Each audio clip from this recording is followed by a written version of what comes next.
Did you know that we're on social media? You can find us at facebook.com/criminallylisted and at criminally_listed on Instagram. Make sure you follow us to stay up to date on the latest news. Number 3. Brahmaparusha. In Hindu mythology, they are known as bhutas, malevolent beings that terrorize villages in search of food. Often, these creatures are manifested from souls of people who have gone on to an untimely grave, either by suicide or by foul and violent means. But sometimes these scavenger vampires inhabit the corpses of the recently departed, lurking around burial grounds in search of sustenance. Ideally, these vampires search for human remains to feast upon. Should they not find that, however, is when the bhutas are most feared.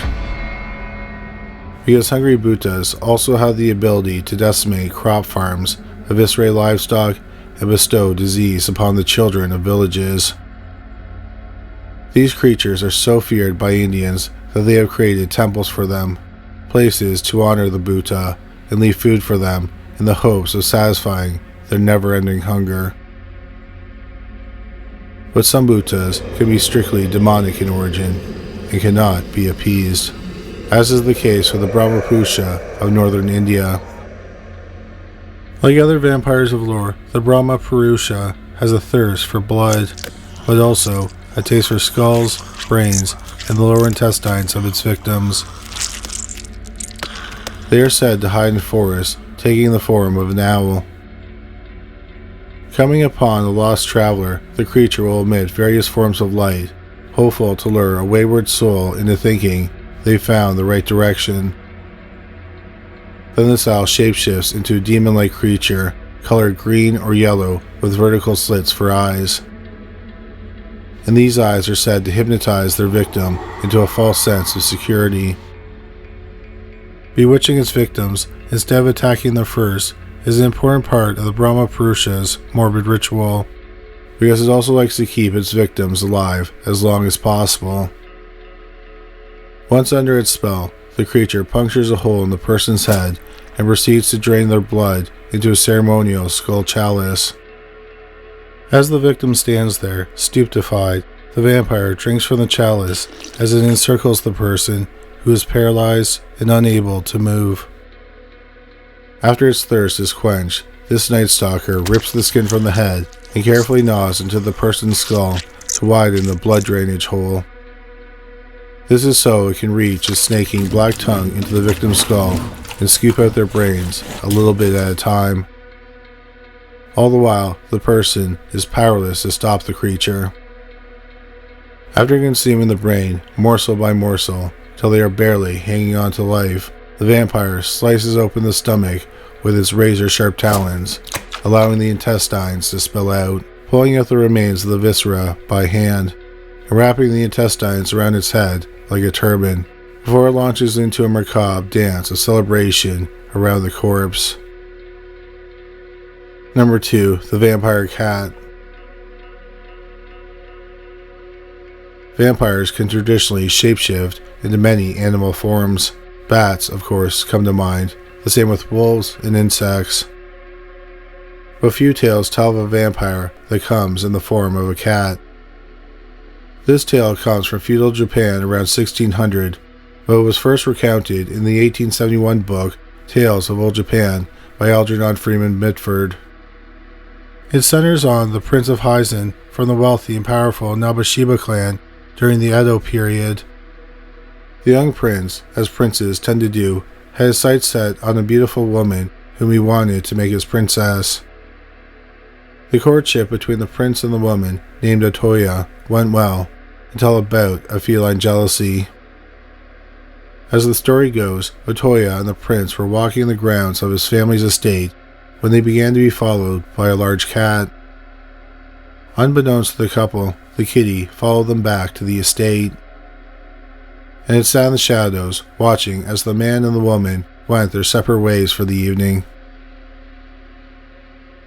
Later that night, Otoya woke up from a sound sleep to find the massive cat staring down into her eyes.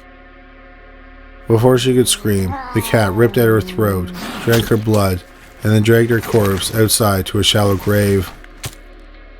The cat then shapeshifted into the form of Otoya and took over the woman's life as if nothing had ever happened. The prince eventually married Otoya in a lavish ceremony, unaware that his new bride was a blood-sucking vampire. Because as the nights of the marriage came and went, the prince grew sicker and sicker.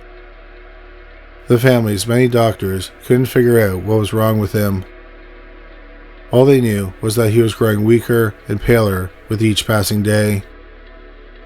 And he would belt out blood-curdling screams from what he said were horrible nightmares. Madness was certain, and death, they feared, was inevitable unless they could find a cure for the prince's mysterious ailment. Fearing poisoning, the doctors isolated the prince in his chamber, allowing no one else access to his bedroom, including Otoya. They then posted more than 100 guards lining the hallways to his room, around his door and his windows. And still, the prince got sicker, likely suffering from anemia, resulting in the nightly loss of blood to the vampire cat. When questioned by the doctors, the guards all eventually admitted there was a chance they had fallen asleep during their night watch. It was then that one guard, named Ito Soda, volunteered to watch over the prince, vowing he would not fall asleep under any circumstances. But stationed by the prince's bedside, Ito soon grew tired, so he stabbed a dagger into his thigh in order to wake up. Now fully alert, the guard came face to face with Otoya. When he angrily ordered her to leave the bedroom, the woman seethed at him and turned back into the cat.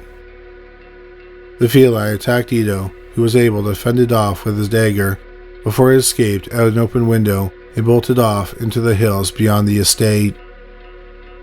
Almost immediately, the prince began to recover. He rewarded Ito for his loyalty and his bravery, but asked one last favor of his former soldier. And so Ito found himself, along with 8 other men, scouring the countryside for the demon cat of Nabashima. Eventually, they tracked the cat to a clearing, encircled it, and dispatched it, bringing its corpse back to the estate for proof. Upon presenting the animal to the prince, he noted that the fur of the creature was matted with blood. Probably most of the blood belonged to the cat, but no doubt some of it belonged to him too. The prince never found out where the body of his beloved was buried, a secret the vampire cat took to its unholy grave. Number 1. The Melrose Revenant. It's almost hard to believe, but there was a time in history when the term vampire didn't exist. In the 12th century, beings that rose from the grave in search of nightly prey were called revenants. One such holy being was said to have terrorized a very holy place in Scotland around that time, Melrose Abbey. Though known primarily today as the resting place of Robert the Bruce and a tourist attraction, in the 1190s, Melrose, aside from being home to dozens of clergymen, was also a working farm, with priests serving double duty as farmers and men of the cloth. However, legend has it that one of those priests wasn't as hardworking as the others, and perhaps not as committed to his holy vows.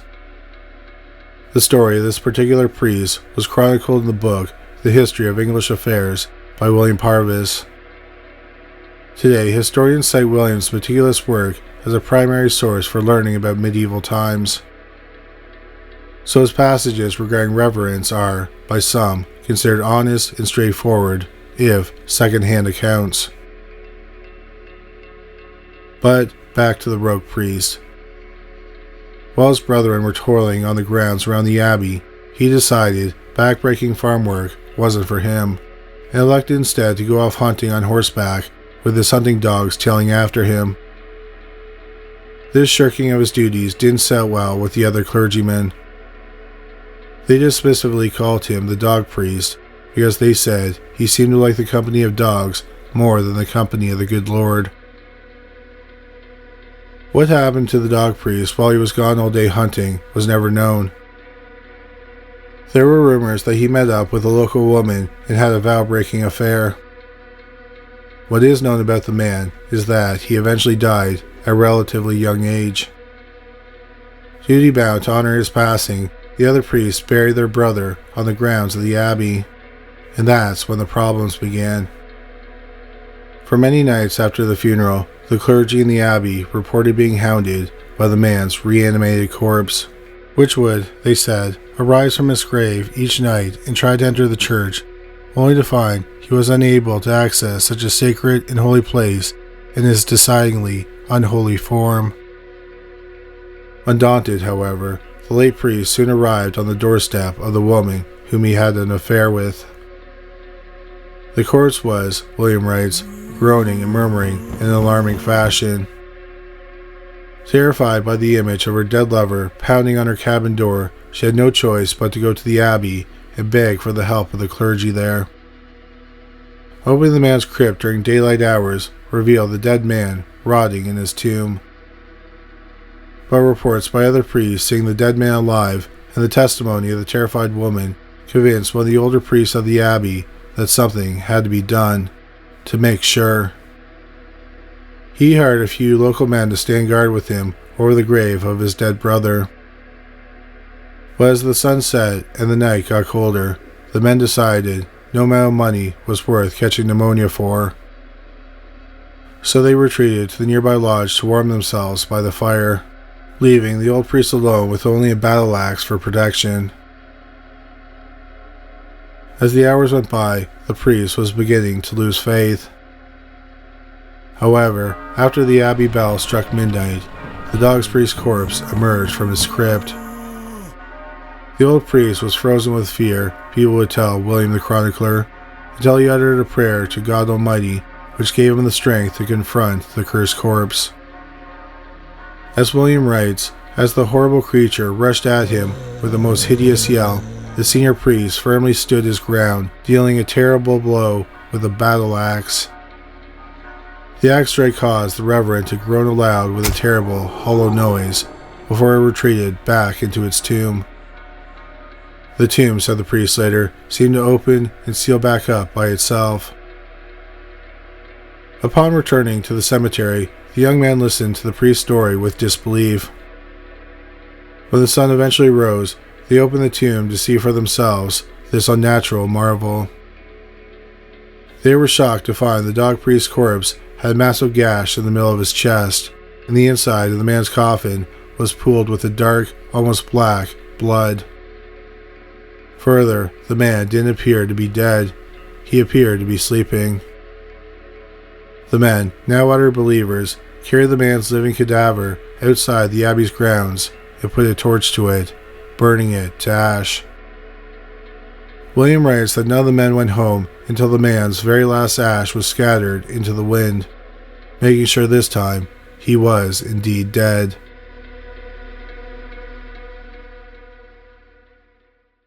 Thank you so much for watching this video. We hope you found it interesting. If you did find it interesting, please make sure you subscribe.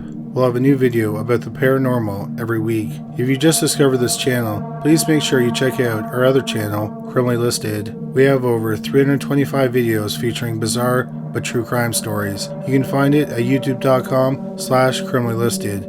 We also have a podcast about cold cases that were eventually solved called Criminally Listed Presents Into the Killing. You can find it on Stitcher, Spotify, Amazon Music, and anywhere you find great podcasts. But that's all for today. Thanks again for watching.